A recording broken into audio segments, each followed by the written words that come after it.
Good afternoon, good evening, depending on where you're watching or listening to the program from. Good. Will Marotti Show, your host, Will Marotti, your common sense evangelist. And we got a full staff here today. AT's at the control panel. DA's here today getting a little extra training, so good to have you guys both here. And a special guest who you'll meet in a moment. I'm very excited. We want to have more in-studio guests. I know you guys enjoy it. I enjoy it because I think it adds a whole nother level to the show.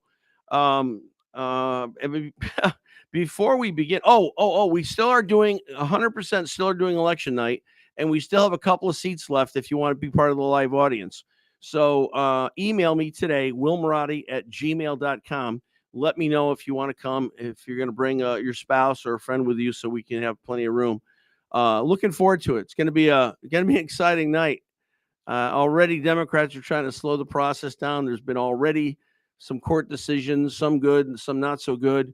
But it's going to be an exciting night. It's going to be, I think, a night to remember. We may not know that night. It may take a couple days. It certainly won't be like, Bush Gore. We won't be waiting for weeks, but it may be a little bit because Democrats like to slow it down because the more they can slow it down, the more opportunity they have to inject fraud into the case. And so particularly if Harris is really behind greatly.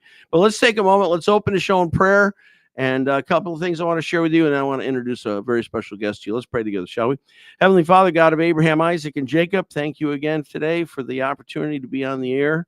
Thank you for the freedom and liberty we have to exercise and talk about things and discuss and agree or disagree. We're grateful for that. We're grateful for the many blessings you give us in life, most importantly, forgiveness. And oh boy, Lord, we need your help as a country. We are in a desperate place. We are so divided. We have lost all direction. All common sense seems to have flown out the window. And so, God, I pray for a great awakening in this country, Lord, that tens of millions, hundreds of millions of people would turn to you for your will, your way, your wisdom, of course, the gift of salvation, eternal life. And also, God, that there'd be a revival in your churches. There's so many. We get these reports of tens of millions of Christians that aren't going to vote, and that's not right. And so, God, I pray that you would send a spirit of awakening through these churches and to people and let them know what a great responsibility and privilege voting is. And, they may not like personalities, but unless you were running, we're always on the second lesser of two evils. And so we just need to get people involved. And so I pray that you'd help us to do that, God. Help us talk to our friends, relatives, associates, and neighbors and help them understand what a great, great privilege and responsibility voting is and that they need to get out, whether they do it earlier on election day. They gotta get out and let their vote be counted, their voice be heard. We thank you for this audience. We pray that you would bless them, for those that are struggling with illness, for healing, those that are struggling with grief, loss of a loved one, with comfort, and those that are struggling financially, that you give them some resource. And we thank you, as always, for the men and women who serve in our military. We are grateful for them. We pray you protect them, keep them from harm's way, comfort their families as many are separated from them. Thank you for our veterans who have already served. Thank you for our first responders, law enforcement, firefighters. I always ask for help with Border Patrol and ICE people. They are overwhelmed with the incredible difficulty of trying to manage an open border. So help them today. And thanks again for today. Thanks for the chance to do this. And we give you praise in Jesus' name. Amen. Can I get amen out there? I see a lot of folks in the chat room. Amen. So if you're watching live as YouTube or Rumble or X or Facebook, we are so grateful for you. Or watching it as a recorded piece, or if you're listening on Spotify or Apple, all those audiences are out there and growing. And so we need you to follow us on whatever. Remember, whatever channel you're on, the most important thing you can do to help is like, comment, share, because that gets the analytics, the algorithms excited and gets it out to more people and more screenshots. And then if you're on YouTube, please subscribe if you haven't already. If you're on Rumble, follow us. If you're on Spotify, follow us. And thank you. Couple quick things before I introduce our very special guest. This just off the press this morning. Job openings fall to the lowest level since January 2021. So I've often told you that when they hit the job report the first Friday of the next month, there's some important things they leave out of in there. One of the things they leave out is layoffs. They don't include layoffs in that metric. And so, yeah, we might be, and of course, they always adjust it down a month or two later. I think 15 out of the last 16 months, the job reports has been adjusted downward. So they say, oh, we brought 200 jobs, 200,000 jobs created. Well, no, really it was 150. But then they don't tell you there were 75,000 layoffs. So the jobs are just not as strong. And now people are not even looking for jobs. The openings are falling. Companies are not hiring. Now this is hard for me to believe because cryptocurrency is so popular, right? This is the giant Ethereum giant. It's called Consensus. They're laying off 20% of their workforce. That's because the Harris-Biden economy is so strong. So I just know that there's a time. They talk about a time for a change and a time to turn the page. They got to turn the page on themselves because they're the source of this problem. And how funny last night was. Kamala Harris is giving a speech last night, and at the same time, President Biden in the White House is making remarks and ends up pulling a Hillary Clinton. Remember when Hillary Clinton called all 50% anyway of Trump supporters that you can put them in the basket of deplorables. Remember that line? A lot of people think that cost her the election. Well, last night President Biden said that we were all garbage when we talked about the Puerto Rico joke. And listen, the Puerto Rico joke, it may be insensitive, maybe wrong timing, but 100% accurate. Puerto Rico has a massive garbage problem and has for quite a while. They don't know where to send the stuff. They don't know how to get rid of it. And so while it was maybe insensitive and not tasteful, it actually was pretty accurate. So now Biden calls us garbage, trash. It's unbelievable. And that's why this is a great year for upsets. I think President Trump is going to do far better in Connecticut than people are expecting. I saw Emerson poll yesterday, tied. Harris 48, Trump 48. Here in blue Connecticut, the Constitution state. So I'm excited to have our guest because he could be a big part of the change that's coming.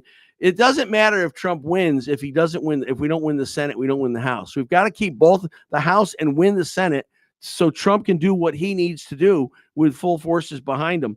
And we've got a very hotly contested race. We have our junior senator, Murphy, running again for re-election. We don't even know where he lives.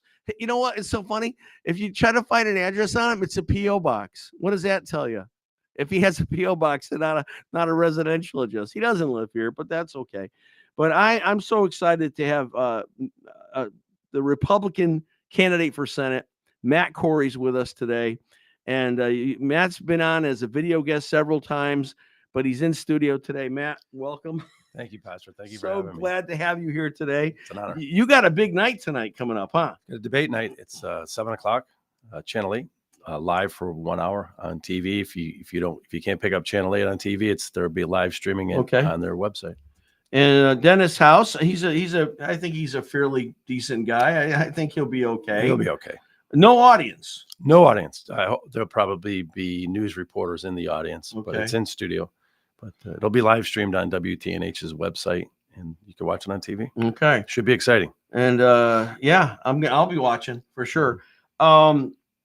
This is it, right? This is crunch time. This is absolutely. We're less than a week there. You're being outspent by Murphy in what, $8-9 million kind of a thing. He's bought all the media by, you can even imagine. Yeah, so. and a lot of that money is I contend and still do that. It's Soros money. We don't know where it all comes from. We don't know where he lives. How do we know where he gets his money from? You really you've run before.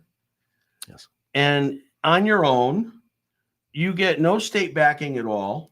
No, this is all mostly grassroots money. It's just there's no state matching funds or anything like that. So whoever donates, it's going right there. And if you look at our FEC filings, it's not for a huge campaign staff. It's all goes to media, goes to radio, television. We have 3 rotating ads on television right now. We have 3 rotating ads on radio right now. Mm-hmm. So anything that we get moving forward is basically just to keep us up on the air, get our message out. And that's what we're doing. And so important to be able to, you can't necessarily compete, but you certainly want to be out there. And this is crunch time. This is when people are paying attention. This is when people are really, weighing, if there are any undecideds, these are the time that people are starting to make this decision. And certainly where, Chris Murphy's an incumbent, he's got name recognition in Connecticut. For the folks that might be watching or listening for the first time today, just give us a little bit about your background, Matt. I'm a United States Navy vet. I'm born and raised in Manchester. I joined the Navy right out of high school. I served in the Middle East. Unfortunately, I was with the International Peacekeeping Force when they blew up the Marine barracks over there. And I was my very happy day was a few weeks ago when Prime Minister Benjamin Netanyahu took out the leader of Hezbollah, who was the mastermind of blowing up the embassy in Beirut and the Marine barracks in Beirut. Oh, really? Sinwar. Sinwar. So wow. Okay. No, it wasn't Sinwar. It was the guy before Sinwar. Hezbollah leader. I came home. I worked for the Postal Service for a little while. I worked for the Teamsters for a little while. In 1989, 1990, I opened up a small window cleaning company, high-rise window cleaning company. I traveled the entire state for 32 years, so there isn't a city or town that I haven't worked in or traveled through. I also opened up a small Irish pub in Hartford, so I was in the hospitality business for 16 years. Yeah. I since left Hartford, unfortunately. It's one of my favorite cities.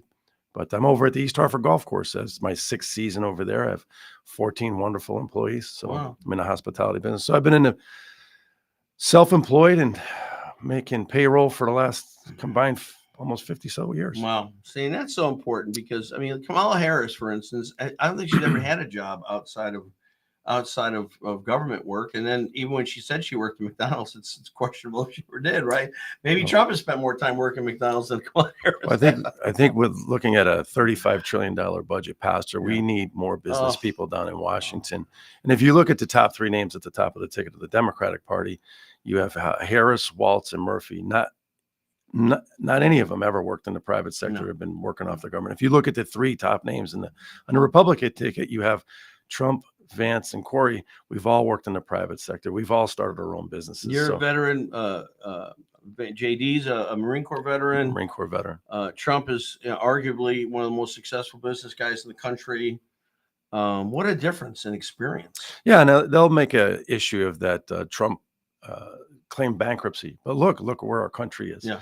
Our country's on that path of bankruptcy. Yeah. And who else is better to rise out of the ashes than President Trump to bring this country to greatness once again? Hey, not to make comparisons necessarily, but Colonel Sanders, the founder of Kentucky Fried Chicken, he went bankrupt like 6 times before he hit the secret recipe. So, right. I mean, listen, nobody wants to go bankrupt, but I mean, people that rise from that and still are successful, I think that's a testament to their ability. And we need more entrepreneurs out there in this country to take that chance. It was wonderful. I was at the middle school in Danbury, and I was getting interviewed by these young kids, very engaged 6th graders. It was just amazing. And one of the little girls said, my dad said, you miss 100% of the shots you don't take. And that's Michael Jordan's speech there. And she's absolutely right.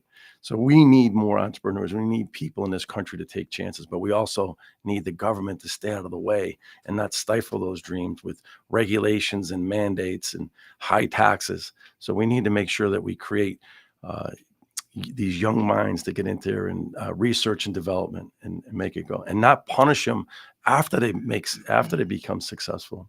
So that's what the American dream is about. I announced that you were coming on yesterday once we were able to confirm. But I didn't say this, and I know you guys are generous. I know you give, you are sacrificial, because you have been so many years. Many of you have been with me for years and years, and whether it's the Salvation Army or raising money for masks. But this is crunch time. This is when it really counts. And you're not getting national support. You're not even getting state support, which is a whole nother. I talked about that with George Colley yesterday. I mean, I'm ready to run the whole state central committee out of town. And I if I just get a set a little bit more, I may start that process faster. But we did this a couple times, and I think you always wonder, how can I help, right? Well, you can volunteer, you can carry signs, you can hold. But I'm going to tell you how you can help the most effective way, the most important way that you can help is by donating. Because that's what pays for radio ads. That's what pays for TV ads. And so we're gonna call this from this point forward. We're calling this the Corey Telethon. We want to raise some money. We do. We're gonna raise some money. Yeah. And I need you guys. I'm beseeching you to help us. This is a great, listen, he's a great guy. I've known Matt for years. I know Matt. I trust Matt. I've known Chris Murphy for years, and I wish I could say that about him. And he used to be a good guy. When he was a state rep, he didn't get this progressive or corrupt until he went to the swamp. And so I think it's time to send him home. I think it's time to put Matt in there. And so I need your help. Matt needs your help. We need your help today. And so I want to direct you to his website. It's very simple. Corey for Senate. It's not a hard website to find. And when you get there, I want you to be able to get onto the donate screen. Corey for, not for, it's Corey for FOR Senate. .com and right when you see the second banner down, you're going to see donate. You're going to click on the donate, and then you get to choose your gift. And I'm gonna do this after. I'm gonna make my gift after the break, and I'm gonna set the tone and say every gift. I would like every gift to be $100. Now some of you can't do that, but everybody can do something. A $50 gift, something to get these TV and radio ads out there, continually keeping them on there. And so you can do it now if you want. I welcome you to do it. Now, listen, some of you have been blessed in life. You've done very well. And 100, yeah, you could do 100, but you could do 1,000, or you could do 2,500. This is the time. If you want to make a difference, if you want to help change our state dramatically, we need change in leadership. And wouldn't that be wonderful? Listen, the Senate could be won by one vote. It is within reach of Republicans to take the Senate by one vote. Wouldn't it be great if this guy was the one vote and we put him in there? So I'm going to ask you to think about it. When we get back from the break, we're going to really get aggressive I'm going to put my money in. I'm going to ask you to do likewise. And whatever amount, no amount is too small, but I'm going to say if you can, the standard, we're going to set the standard at $100. But if you can go more than that, I would appreciate it. I know Matt would appreciate it. Let's talk about some issues. What separates you from Senator Murphy? Okay, let's talk about immigration. What they've done to our country, I think is treasonous. I can't believe people aren't talking about taking Biden on charges of treason. What would your attitude toward the border be, Matt? We need to secure the border, and Senator Murphy is still spewing hatred about President Trump, that he was the one who caused that bipartisan border bill to fail. You had 6 Senate Democrats that voted against this. I'm sure President Trump doesn't have much influence on a Cory Booker or Senator Bernie Sanders. That bill was a fail. That bill was an absolute fail. There was an HR 2 sitting on Chuck Schumer's desk, which would have secured the border. Mm-hmm. It was finished building the border wall. It would have been stop, catch, and release, and wait for asylum in the nearest country or wait for asylum in Mexico. Why should the taxpayers of this country be paying for that? So that's that crazy bipartisan bill. Still, that some crazy number like 5,000 a day. Yes, to come in. That's so. Nuts. I mean, and I've heard this so long, and it infuriates me when I hear Harris say it, or Murphy say it, or Blumenthal say it, or Biden said, "Oh, we have to have comprehensive immigration reform. We have a broken immigration system." No, we don't. We have a border, and we have laws on the books that allow up to I think it's almost 2 million people a year to come in legally through work visas, through student visas. There's an application process, but there's a process. We have laws. So if you want to fix things, just go by the law. Follow what's there now. If you want to change it. But there are laws on the books right now. Within the first 100 days of this administration, 94 executive orders were overturned. That wasn't because it was good for the country. It was good because President Trump put those policies in place. And that's the reason why they overturned them. It wasn't that it was good for the country. Mm-hmm. And that made our communities unsafe. You have people committing the most heinous crimes in this country that catch and release. They need to be deported immediately. We have a situation right there before this crazy open border because of sanctuary city status. Mm-hmm. Casey Chadwick in Norwich was killed by an illegal immigrant that ICE actually had a hold on, but he was released back into society. And what a tragedy that happened right here in Connecticut. You also have the Venezuelan gang reaching Stamford, Connecticut, killing a man in a Hotel 8. You have crimes that are being committed all over the state of Connecticut that they don't know if they're here illegally or not because they can't release that information to the public.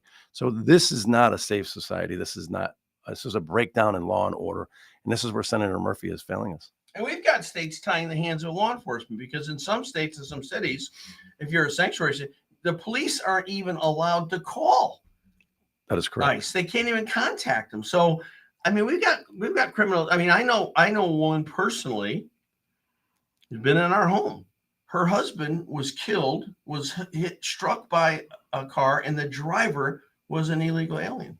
Yeah, this is just rampant crime that's happening, and it's unfortunate. I mean, you look at Lake and Riley, who was killed just going to school, jogging. Rachel Moran's family's there's just tragedy after tragedy. The 12-year-old in Texas, her body was just dumped. I mean, where is the apologies? Where is the responsibility for this? And let's not even talk about that. Let's talk about the fentanyl that's pouring across our border, coming into the state of Connecticut. The unaccompanied minors, and they don't know where they're located, being sold into the sex trade. These policies are just affecting people and there's people that we're trying to come to this country legally, and the open border policies are just tragic. I have to laugh when I hear a commentator, NBC, whoever, will say, well, Trump says he's going to do mass deportation. Can you imagine what does that look like? And my response is, I don't really care. I just think we have to follow the law and get these people out of here. And obviously there'd be a priority. You'd have to take the criminals and the terrorists that they may know about, get those folks out. But it's going to be hard because they walked in without any vetting. They walked in without any resistance. Now we have to track them down. We have to find them. We have to retain them. And then we have to get them out of here. It's not all going to happen probably in 4 years. You're not going to get 20 million people out of here. Right now, you have certain states flying people that are here illegally back to Texas. The problem is they're still in this country, and Mexico needs to be held accountable. If you look at the Mexican immigration laws, they're strict. Wasn't it just a few years ago that a United States Marine Corps gentleman took a wrong turn and ended up in a jail cell in Mexico because he crossed the border illegally? Why are we not holding Mexico accountable for allowing these people to come from all different countries south of their border? Well, and this didn't get any coverage at all. I saw it, I read it, but I didn't see it in any other coverage of any other network. In Mexico, I think less than 2 weeks ago, a cartel in open public, beheaded the mayor of a city to let them know who was in charge. So Mexico has more problems on their hands than they know what to do with. But I remember back in the day, probably in the 80s, I'm thinking 83 was the Beirut bombing with the Marine Corps barrack, right? So back in that time, we had a huge problem in Colombia with Pablo Escobar and that Colombian drug cartel. We sent special forces in. We had to get involved militarily to help Colombia root that stuff out. I don't see how we're going to do it any other way now. Well, the United States government, indirectly with our tax dollars, are funding the drug cartel because of our borders are wide open. And it's tragic for innocent people and innocent lives being lost, making that trek because you're encouraging people to come to this country illegally just because of the policies out of this administration and Senator Murphy's failed border policy bill. Border policy, what a disaster.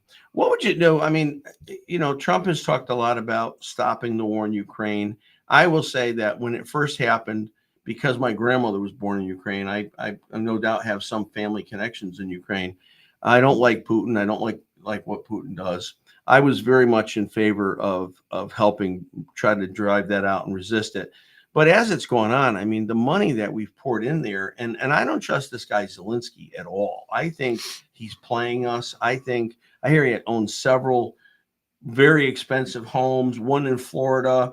I mean, the problem when you get into billions of dollars, it's hard to track those kind of numbers. Right. What would you do about the Ukraine, and where do you stand in terms of Israel and what's happening in the Middle East? Well, I'm very happy to hear that the leader of India is willing to take on peace talks with Zelensky and Putin. That should go a long way. I back those peace talks. We need more of that. This administration isn't seeking peace. It's seeking an open checkbook. And when you hear from this administration, whatever it takes, what does that mean? Mm. There's a lot of innocent lives being lost over there. There needs to be peace through strength. We need a strong negotiator. I believe President Trump gets in there that will bring this war to an end. I stand unequivocally 100% support behind Prime Minister Benjamin Netanyahu when it comes to Israel. What we have here is a policies of appeasement. Senator Murphy, everything that he wanted, this administration has given him. Taking the Houthis off the terrorist organization watch list, relieving sanctions on Iran, they were able to acquire $200 to $300 billion in oil sales, which are being sold to China, which China is funding the Russian war in Ukraine. If you also look, Russia is buying ballistic missiles and drones from Iran, Iranian made, to fight that war in Ukraine. So indirectly, Senator Murphy's foreign policy has failed not only Russia and the Ukrainian war, but has failed the people of Israel. And so what has happened, he has funded Hezbollah, he's funded Hamas, he has funded the Houthi rebels, which is the largest naval engagement, by the way, since World War II. And he's talking about environmental disasters and keeping this earth green. You have some of the largest oil spills happening in the Red Sea right now. We have 3 oil tankers on fire, and it's larger than the Exxon Valdez. But these are the failed foreign policies of Senator Murphy of appeasement. And October 7th, I'm not saying it wouldn't have happened, but most likely it wouldn't have happened because they wouldn't have had the funds to fund these terrorist groups. And the people of Lebanon are cheering on Prime Minister Benjamin Netanyahu because they want their country back. They want those terrorists that overtook their country. The innocent people in Palestine want the Hamas leaders out. There hasn't been an election since Hamas took over. Right. So this is what's happening in the Middle East, and these are failed policies. And let's not forget, Senator Murphy is on the short list to be Secretary of State. God forbid Kamala Harris wins this presidency. Maybe that's why I don't see him much in Connecticut. He's too busy hobnobbing in Washington. Well, there was a lobbying for the job. Well, there was a statement made in the Connecticut Mirror, and he said, "Look, I don't need to be in Connecticut. I'm campaigning in Pennsylvania. Yeah. I understand what Connecticut needs. Walking across the state, once a year, just to make commercials, by the way. Yeah, walking across the state once a year, you don't know what's happening here in Connecticut. Right. You think you can call the shots from Washington or other states? It's not right." I don't know. We've let this happen far too long, and it's time for a change. All right, we are coming up on a break here. When we get back, I want to talk about voting laws. I want to talk about law enforcement. I want to talk about how we're spending money. There's a lot of other items I want to talk about. And when we get back, I want to talk about raising some money. So I'm giving you time now. Get to the website. Corey4, F-O-R, Corey4Senate.com. Get to the donation page. And right off the bat, it lists options for what you can give. I'm going to say, please, if you can, minimum $100 gift. I know some of you can do a lot more. I know God has blessed some of you guys. And you always wonder, how can you help? What can you do to make a difference? This is how you help.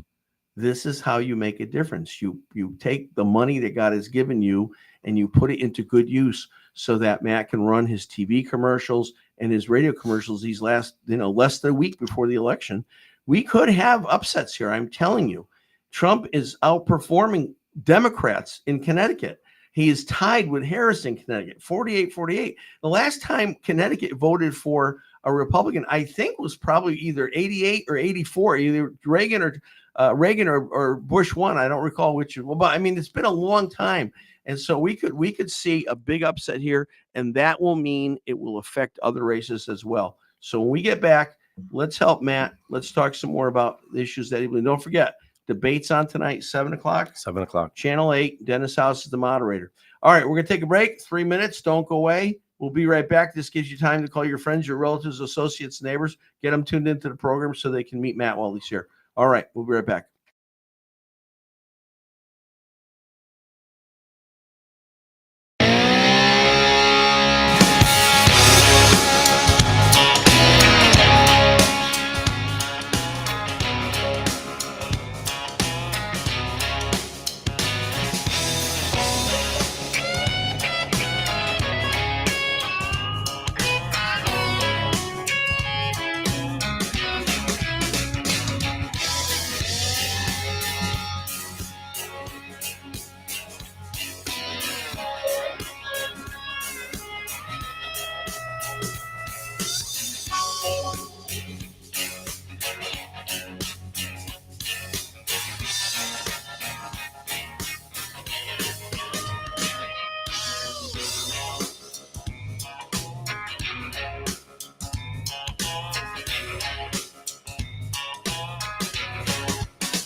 All right, welcome back, everybody. Hey, we're so pleased to have the senator, Republican senator candidate for Senate here, Matt Corey.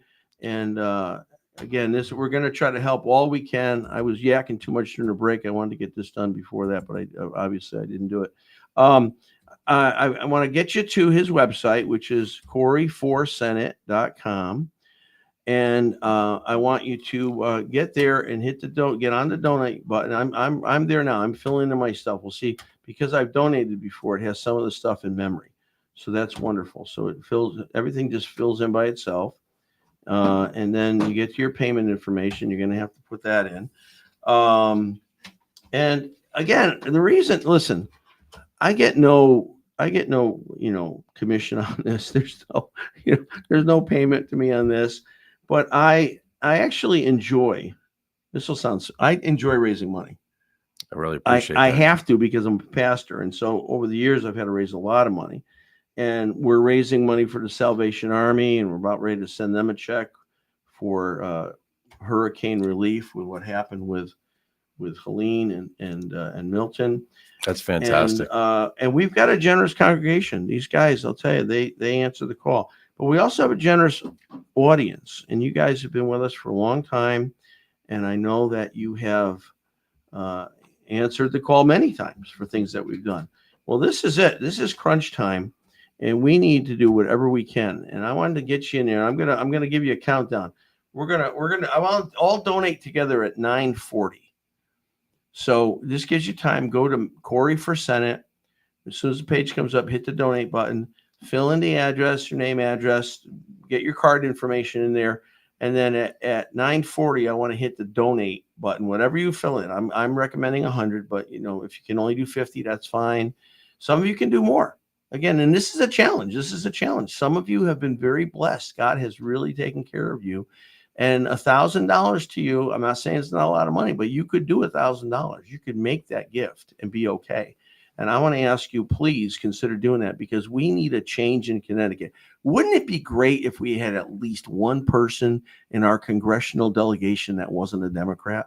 I don't think that's happened for a long time. Nancy Johnson was probably the last one, and that was, years ago. Listen, it would change the media narrative. Well, that's a wonderful thing you said, though, Pastor Will, that it takes the private sector to help neighbors. And I'll tell you a story that my two friends, one Navy buddy and his brother, I called him a couple of days before that hurricane that hit the Carolinas, and he lives up in West Jefferson. And he said, "No, I'm on my way home." He says, "I live up on a higher ground. I think my house is going to be all right." He got home, and his house was still there, but everything in there was wiped out. And I asked him, I said, "Have you seen anybody from FEMA?" And he says, "Absolutely not."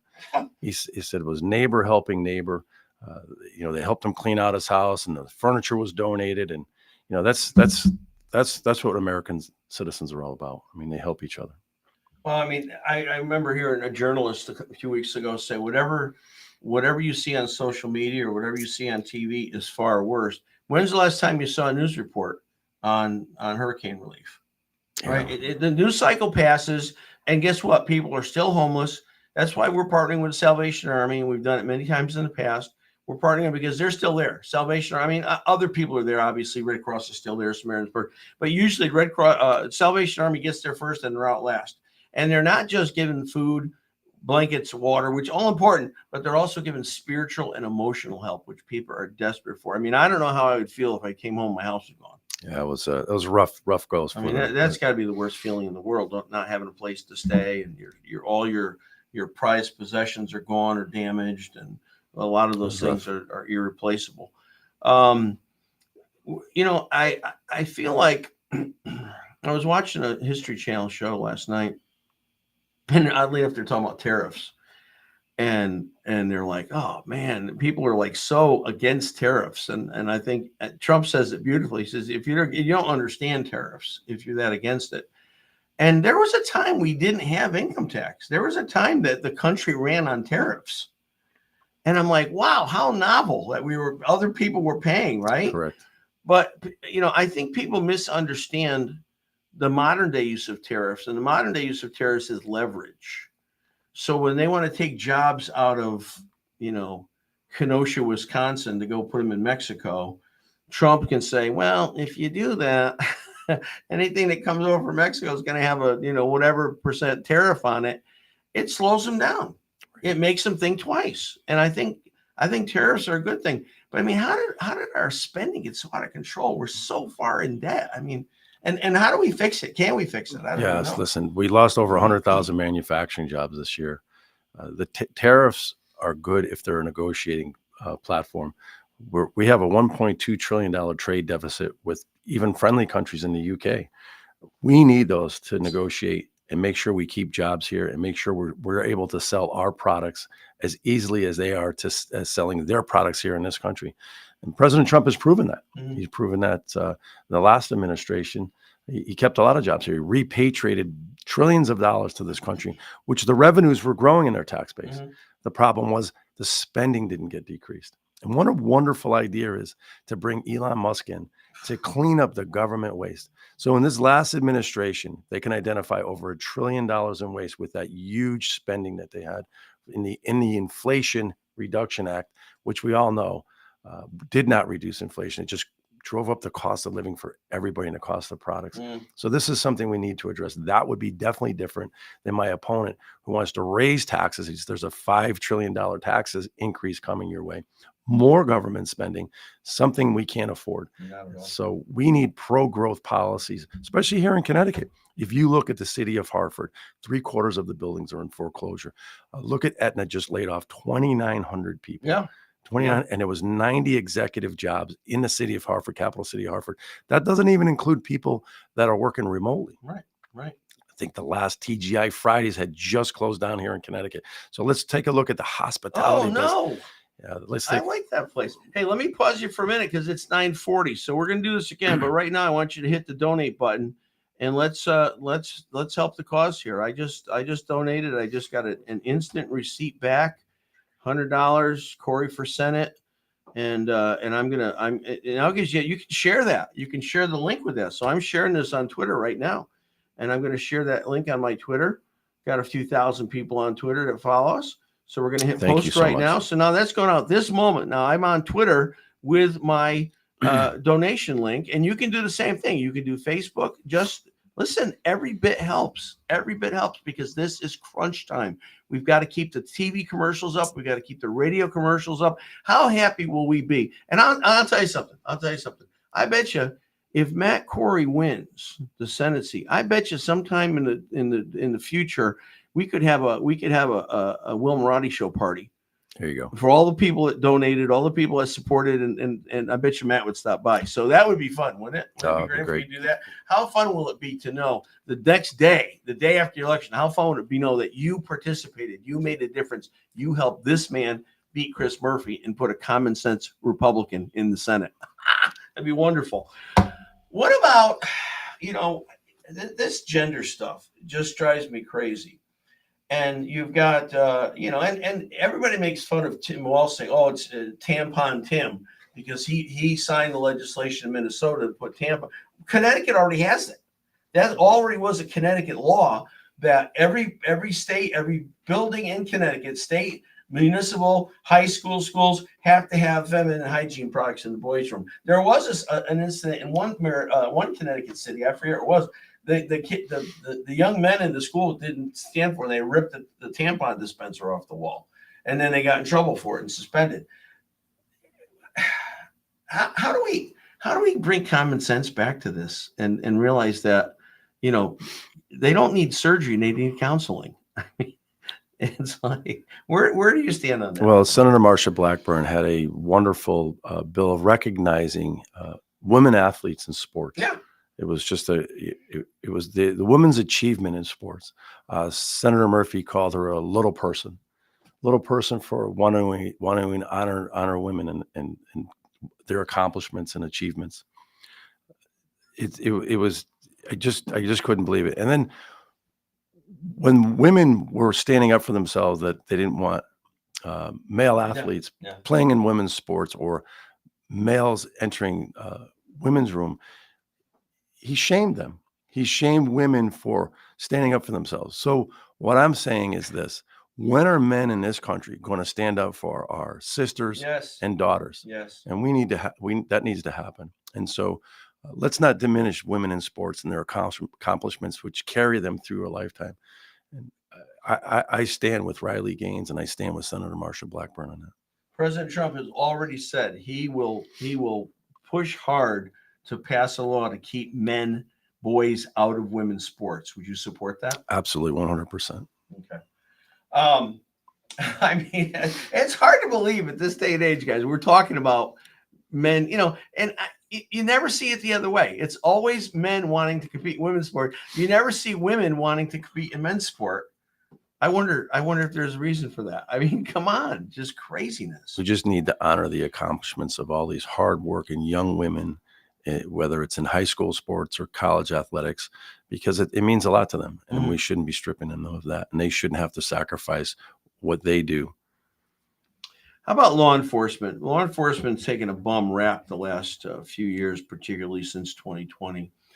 And, we had so many calls for defunding the police, and some places did defund the police. And now we've got more crime. The crime bill was those crime stats were all cooked by the FBI. Finally, they came out and told the truth. Oh, no, violent crime is up, but we don't have enough police. We don't have enough folks on the street, or we have police that are afraid to respond because they don't know that they're going to get their backs covered from the management. We've got to help rebuild and get the law enforcement back in order. What Listen, my opponents endorsed by the Working Families Party, who is for defund the police. The Vice President, Kamala Harris, she wants to abolish ICE. My opponent embraces all of that. I am pro law enforcement. What we need is local, state, and federal law enforcement to have the full support of our elected officials. If you're a lawmaker and you're passing laws and then you punish the people that enforce those laws that you pass, you shouldn't be a lawmaker. I have full support of our brave men and women that are keeping our communities safe 100%. So I back law enforcement. Hey, you guys, a lot of guys in the chat room today. If you have a question for Matt, pop it up on the in the chat, and I will relay that to Matt if you'd like to ask a question while you're out here. I'm very concerned about fair and legal election processes. And, for years now, Republicans have been promoting, some basic concepts, voter ID. I mean, if I go to a grocery store and try to buy cough medicine, I have to produce an ID. They want to scan my driver's license now. If I get pulled over, I'm sure that never happens. If I get pulled over by a law enforcement officer because I'm driving my car too fast, I have to show them my license. What? Stop. I mean, I know I'm an old school guy. I'm for having one election day. I want it to be a national holiday. I want to have paper ballots that are trackable and traceable. I want to have voter IDs. The Constitution says you can't vote unless you're a citizen of the country. That is correct. I mean, this is as crazy as not having voter IDs for voting is like getting pulled over for traffic. And I'm going to say to the cop, I'm not going to give my ID because I have to vote today. I mean, you have to give IDs for everything. And of course, Republicans are racist when they want to do that. But what's your position on fair and legal elections? It should be one vote, one person, and that's what it should be. And we should be able to identify people to make sure that they are citizens of the United States. What you have right now is the Department of Justice suing Alabama and Virginia for doing what the Constitution says, doing what the state laws say, remove people off the voter rolls that are here illegally or not supposed to be on them. And the DOJ, the Department of Justice, has sued them.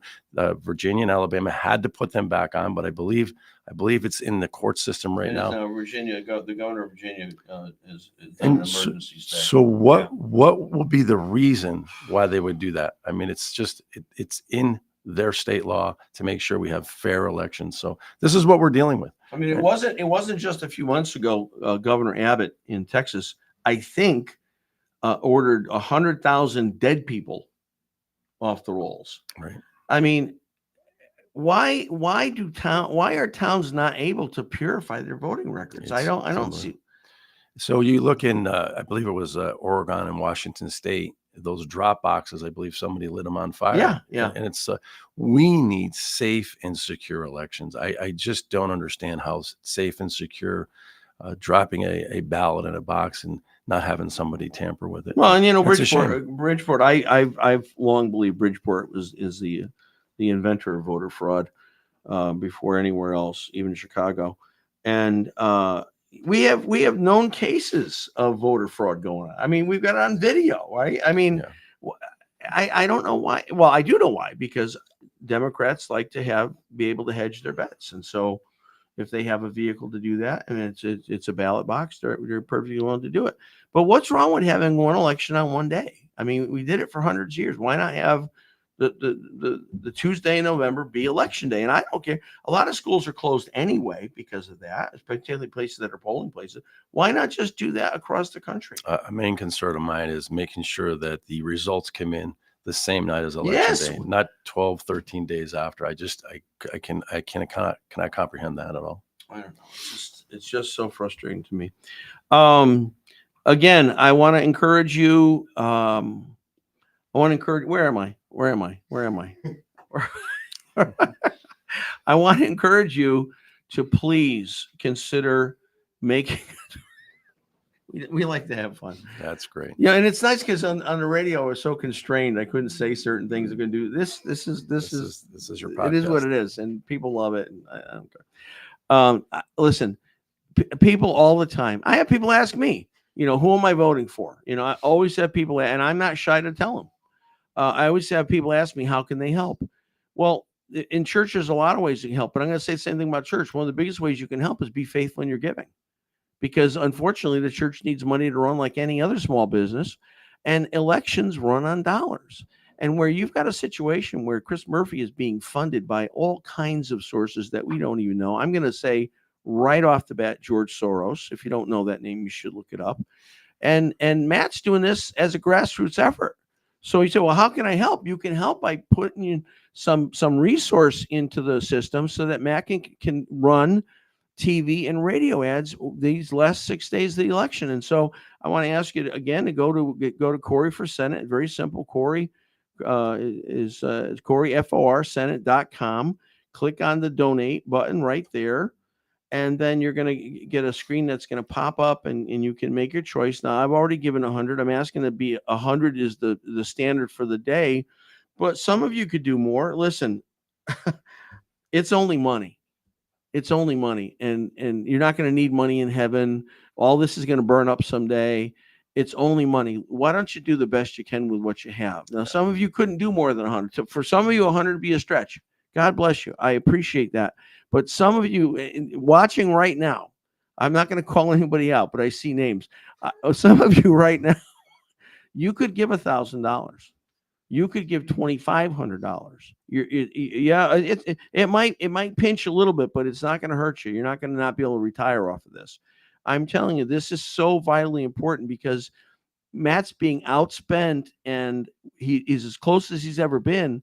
Am I right there? Look, we're closing the gap. You're closing the gap. We're seeing the numbers tighten, and the TV and radio is absolutely essential. So at 9, I'm going to give you 3 minutes. At 9:55, I'm going to ask you to select your amount. Then you're going to fill in your email, your phone, your name, your address, and then your payment method. And then at 9:55, we're going to hit the donate button, and this is it. I mean, there's a debate tonight. He needs your support. I'm telling you, wouldn't it be awesome? Won't it be awesome when Matt wins and beats Chris Murphy, and you know that you played a part in it? You didn't just vote for him. Hey, voting's important. I think it's the most valuable, important responsibility we have as citizens. But not only did you vote for it, you made a difference. You put a commercial on TV. You put a commercial on the radio. Somebody heard it, changed their mind. They voted for Matt. Matt wins the election. That's how it works. Honestly, I'm not exaggerating at all. So go to Corey for Senate. Get that filled in. 2 minutes. We're going to hit the donate button again. Matt, what would you want people to know about you, and why you'll be a good senator? Look, we need pro-growth policies. I've seen people my age, between 50 and 60 years old, losing their jobs to overseas companies. I had a different perspective of looking through corporate America from the outside, being a window cleaner, in the years that I've been in our capital. I can't believe you did that. Hanging off of a skyscraper. I get 2 steps on the ladder, my knees start shaking. It's not good at all. But it was just heartbreaking, Pastor Willis, to see people that are, too young to retire at that age. And most people my age got jobs right out of high school, whether it was through the Travelers or the Hartford or Prudential Financials or the healthcare systems. And they worked their way up the ladder and worked their way up through the corporate ladder. And now they're competing with, young kids with master's degrees. And now they're asking them to, cut their salaries in half. And it's a discouraging thing out there. And my heart goes out to all the people that lost their jobs at the Aetna, and just everywhere around the state of Connecticut is not a pro-business kind of environment. When you see GE leave, that was heartbreaking. So it just says that the policies here in Connecticut are not working. Higher taxes to make up for the differences just don't jive. I mean, you have to be business friendly. We used to be the gateway to New England. I would pour all my energy into making sure people have a future. Like I said, I was just down at that middle school, and these kids have dreams. All my nieces and nephews, unfortunately, left the state of Connecticut. They're working elsewhere. We need to keep our young kids here, and we need to make sure our elderly can retire here with their kids. It used to be back in the day that the parents would leave and their kids would stay. Now the kids are leaving. They're leaving their parents behind. And, we see just struggling moms. I just work all over the state of Connecticut and hear stories that they're working 16-hour days and taking care of their daughters and their grandkids because they can't afford a place of their own. And we need to make the opportunities and dreams of people come true. Well, just in a micro example, we've got a very active food ministry in Meriden. We've been doing it for about 13 years. And we're highest. We are 1,200 families a month looking for food. And it was never that high before. And a lot of them, I have to say, a good percentage, I don't know what it is because we don't track it, but a lot of them are probably illegal coming in and no identification. Many don't speak English, and fortunately we have translators, but if they don't speak Spanish, we're kind of at a loss how to talk to them, but we still give it to them. We don't turn anybody away. But I mean, people are struggling right now. And it used to be where you'd see people make a career and be somewhere for 20 years. Now that's the best way to get a raise is go to somebody else, go to a competitor. Right. And you look at resumes now. I used to see, resumes of, I've been here 25 years. I mean, I got 3 jobs listed, right? And now you see maybe a year and a half, something about it, and then there's another place. And it shouldn't be that way. It should be that people should be able to stay at a place and get paid properly and not have to keep jumping and hopping every time they want to get a raise. And even with the small business owners. I think we just passed our minute. Hold on, just excuse me. Okay, so this is it. Hit the donate button. You filled in your information. You got your name, your address, and your payment information. Hit the donate button now. And I'm so grateful for people who are participating in this. I love you guys, and this means so much. Let's see. Okay. Thank you, Priscilla. Priscilla just said she just donated now. Thank you, Priscilla. Thank you, everybody. We need everybody to jump in on this. This is crunch time. I'm telling you, this is vitally important. The TV commercials, the radio spots, they're going to make a difference, but we need money to run them. And Matt needs your help. And you're helping Connecticut. You're helping the country. What if we win the Senate by 1 seat and it's Matt Corey? How would you feel about that? You changed the direction of the country by making a donation today. That's what this is. I'm not making this dramatic for the sake of emphasis. I'm saying this is how these things work. They're that important. And we're coming up to an election that's vital for the country. So let's go past into January. Donald Trump's elected 47th president. You're elected to the Senate. How's that going to look for you? Oh, it'll be wonderful. And it would put Connecticut on the map. It would just change the entire dynamic, change the media narrative. It would just bring unbelievable optimism to the state of Connecticut. Yeah. With job growth, sure tax would. cuts. Boy, I tell you, that would be so wonderful. I mean, we need Trump to win, but if he doesn't win the Senate, or doesn't win the House, we're going to be struggling. We're like a a three-legged stool that just got one kicked out of it, right? It'd be difficult to get a lot of policies passed. And just look at what he did the last administration, going against not only the Republican Party, the Democratic Party, and just think if he had a Congress and a Senate that worked with him, how many wonderful things he could do for this country. Guys, I see your comments. I'm not going to call out your names for those of you who donated. I appreciate you. Thank you for, unless you want me to say your names, give me a comment, say my name. Thank you so much, everyone out there. I want you to feel free to do that. And encourage your friends, relatives, associates, neighbors. This is going to be on now. It's on Facebook. It's always on Facebook. It's always on YouTube. It's always on Rumble. It's always on X. Get them to watch the show. Get them to watch the show, hear from Matt, what Matt thinks, what Matt believes, and then they can make a donation anytime they want, 24 hours a day. Just go to CoreyForSenate.com and make that donation. Matt, we're almost out of time. I want to, again, thank you so much for being our guest. It is an honor to have you here. Thank you, sir. I believe in what you're doing. I want to support you as much as I can. And our audience, I know our audience likes you as well. So listen, hey, if you haven't gotten your spot saved yet for election night, our 2-hour program, 8 to 10, email today, willmarotti@gmail.com. And thank you so much for watching. Remember, like, comment, share. If you're on YouTube, subscribe. And this is going to be a fast and furious next 6 days leading up to the election. So thanks again, Matt. We really wish you all the best, and we're praying for you too. Thank you, Pastor, and God bless you and your audience. I really appreciate it. Guys, thanks a bunch. Great show today. Enjoy your afternoon. God bless you. I love you. We'll see you tomorrow morning at 9 o'clock.